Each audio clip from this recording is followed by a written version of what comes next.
ஓம் சாய்ராம்.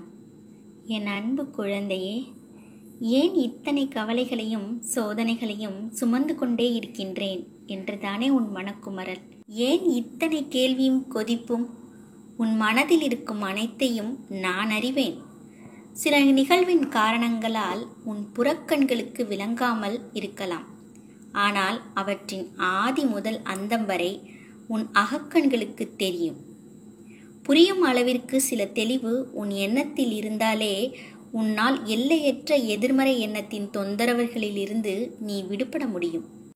இன்று உன் மனதில் ஏகப்பட்ட குழப்பங்கள். நாம் எடுத்து வைத்திருக்கும் அடி சரிதானா இல்லையா என்று குழம்பிக் கொண்டிருக்கிறாய். யோசனைக்கு மேல் யோசனை. நீ என்னதான் யோசனை செய்தாலும் உன் காரியம் சிதறாமல் இருக்க எனதருள் வேண்டுமல்லவா? அதனால் உன்னிடம் ஒன்று சொல்லுகிறேன். உன் யோசனைகளை எல்லாம் விட்டுவிட்டு காரியங்களை என்னிடம் ஒப்படைத்துவிட்டு நிம்மதியாக இரு. சரியான நேரத்தில் எப்படி முடிக்க வேண்டுமோ அப்படி எந்த குறைவும் இல்லாமல் முடித்து கொடுக்கின்றேன். உன் யோசனைக்கெல்லாம் மேம்பட்டவன் ஒருவன் நான் இருக்கின்றேன் என்பதை நினைவில் வைத்து செயல்படு. அப்போது உன் காரியங்கள் எல்லாம் எவ்வித தடைமின்றி நிறைவேறுவதை உன் அனுபவத்தில் நீ உணர்வாய். பயம் இல்லாமல் உன் காரியங்களை செய்ய தொடங்கு. எல்லாம் உன் கையில் இருப்பதாய் நினைக்காதே. உன் வாழ்க்கையில் எழும் அனைத்துமே முந்தைய பிறவியின் எதிரொலி. எல்லாம் சரியாகிவிடும். பயப்படாதே. கஷ்டங்களால் துவண்டு போகாதே. அது உன்னை வளரவிடாது. ஒரு செடி நன்றாக வளர்கிறது. பூச்சி வந்துவிட்டால் அந்த செடி நோய்வாய்ப்பட்டு அழிந்துவிடும். அதற்கு உரம் மருந்து என போடுவது அதை நன்றாக வளர்க்கத்தான். அதை போலவே தான் நானும் உனக்கு சூழ்நிலைகளை தருகிறேன். எப்போது கஷ்டம் வந்தாலும் அது சரியாகும். எல்லாம் கடந்து போகும்.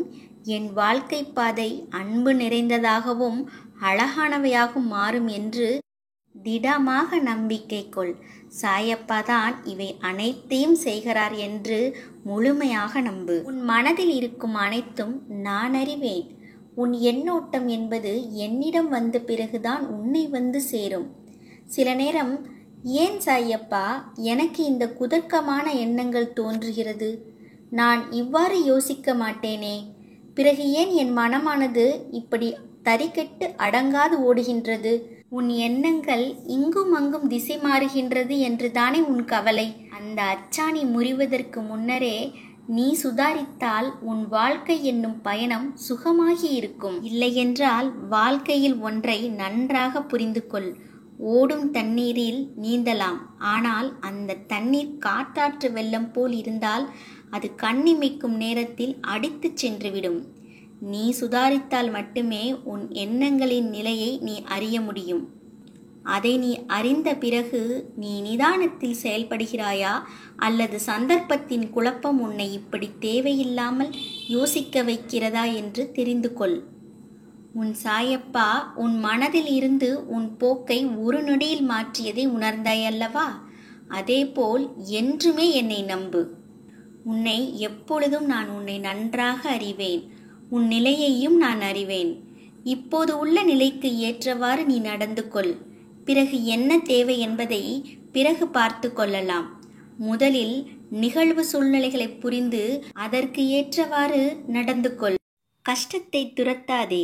அது உன் கர்மாவை நீக்க உன் சாய்தேவா உனக்கு கொடுக்கும் ஆசீர்வாதம்.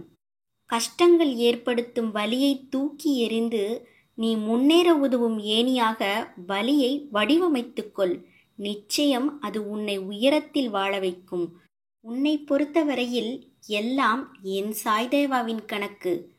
என்ன நடக்க வேண்டும், எப்போது நடக்க வேண்டும் என்று நினைக்கும் உன் மனதிற்கு நல்லதாகவே இனி நடக்கும்.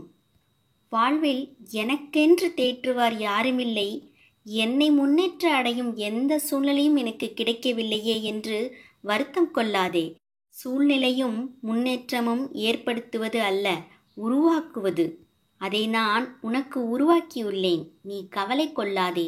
வருங்காலம் எல்லாம் ஏற்றமான காலமாய் அமையும். நீ நினைத்தது போன்ற வாழ்க்கை உன்னை நோக்கி வந்து கொண்டிருக்கிறது. நம்பிக்கையையும் பொறுமையும் கடைபிடித்துக்கொள். உன் சூழ்நிலைகளுக்கான தேவைகள் எல்லாம் சரியான நேரத்தில் உன்னை தேடி வரும். உன்னை விட்டு நான் என்றும் விலக மாட்டேன். உனக்கு துணையாய் இருப்பேன். நிச்சயம் நீ நல்ல திருமண வாழ்க்கையை பெறுவாய். உன் வாழ்க்கையில் வசந்தமான நேரங்கள் அமையப் போகிறது. இது நிச்சயம் சத்தியமாக நடக்கும். நீ கேட்டது எல்லாம் நடக்கத் தொடங்கிவிட்டது. இனி என்ன கவலை? உனக்கு இனி ஒவ்வொன்றாக நல்லதே நடக்கத் துவங்கும். வருவதை வைத்து சந்தோஷமாக இரு. ஆனால் உன் வாழ்க்கையிலும் நீ சில சமயங்களில் குழந்தைத்தனமாகவும் பொறுப்பு இல்லாமலும் நடந்து கொள்கிறாய். கொஞ்சம் பொறுப்பாகவும் உன் கஷ்ட நஷ்டங்களை புரிந்து கொண்டும் உன் எண்ண ஓட்டத்தின் நிலை அறிந்தும் புரிந்து நடந்து கொள்ள வேண்டும்.